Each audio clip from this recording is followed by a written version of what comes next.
multiple bulk seizures of fentanyl and methamphetamine. And that was just, an hour visit. 1 million fentanyl pills. That's how many the DEA St. Louis division seized in fiscal year 2023, and it is the third straight year the agency has shattered fentanyl records. Those seized drugs are sent to a DEA lab in Chicago to be tested. Well, First Alert 4 made the trip, and tonight we are giving you an exclusive behind-the-scenes look into the regional fight against fentanyl trafficking. One person dies every 7 minutes from a fentanyl overdose. Pressed pills and powder fill the evidence room at the DEA's Chicago drug testing lab, one of 9 in the country. Boxes fill the room from the floor to the ceiling.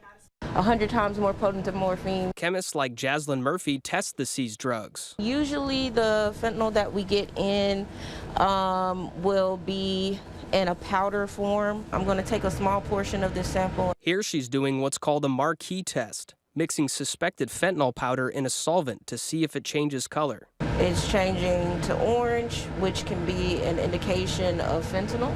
So that can help me further my analysis. Michael Davis is the special agent in charge of the DEA St. Louis division, which covers Missouri, Southern Illinois, and Kansas. Fentanyl is still the greatest threat the DEA has ever seen. We're seizing record numbers in St. Louis. Seized drugs from Missouri and 11 other states make their way to the evidence vault here in Chicago. And whether it's locally or at the southern border, the feds continue to intercept more fentanyl year over year. Just recently, I had the opportunity to visit the port of entry in San Ysidro, California. And you're talking about 26 lanes of traffic that's coming through all day. I saw multiple bulk seizures of fentanyl and methamphetamine. And that was just, an hour visit. It's a sign that fentanyl is still making its way into the illicit drug supply. It's being mass-produced in China and Mexico, as First Alert 4 covered in the documentary Contaminated. The illicit fentanyl, the kind that's killing people, almost all of it comes from China.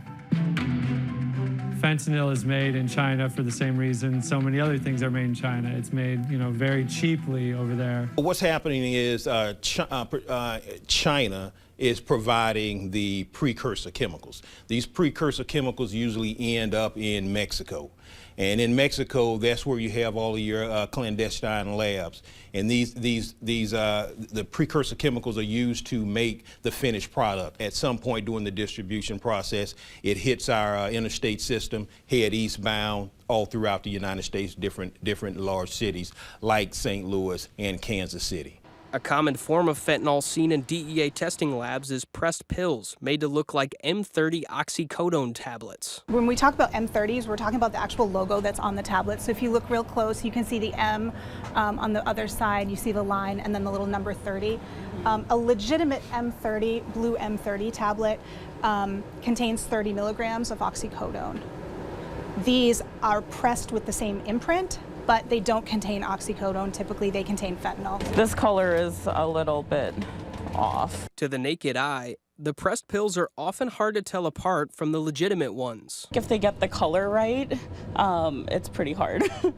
It looks very similar. To test a pill, it's crushed into smaller pieces. And take a little bit of that sample.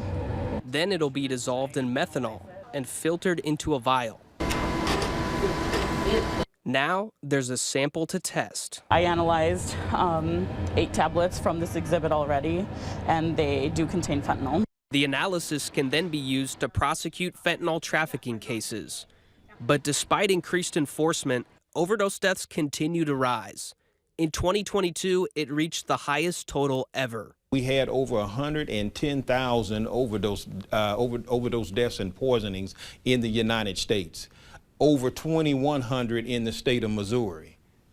And in the St. Louis area, in the St. Louis metropolitan area, over 1,000. Davis became the head of the local DEA just a few years ago, as the overdose epidemic continued to grow worse than ever before. I took this job to make a difference.